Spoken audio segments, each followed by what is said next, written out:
In this lesson, we're going to take a look at the four attributes, the tip, root, and the hue and value variables that allow us to create some very interesting looks for our hair.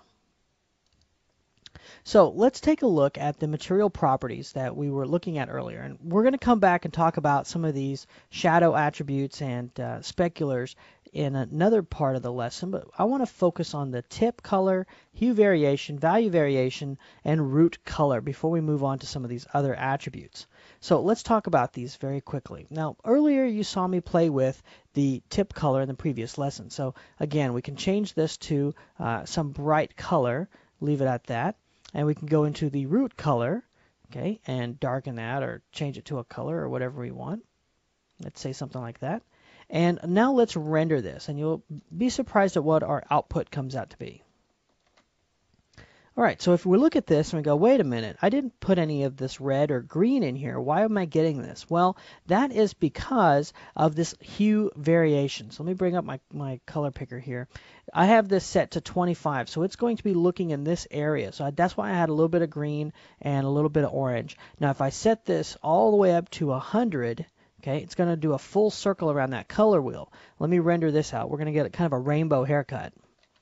And there we go. So that's not the best style that we're looking for. I have found that if we set this to 5 and start from there, we do get a little bit of variation. And obviously, if you set this to 0, you get absolutely no variation. They're all identical. So let's set this back to 5 and take a look.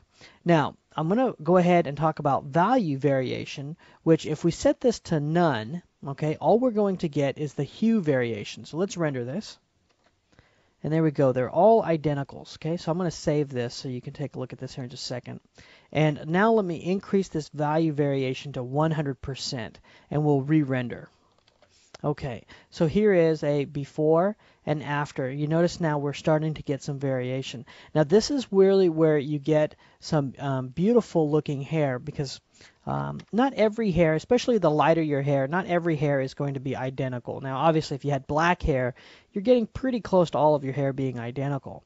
Now you're going to notice that under each one of these sliders, okay, that we've been working with, you have a field here where you can insert a map.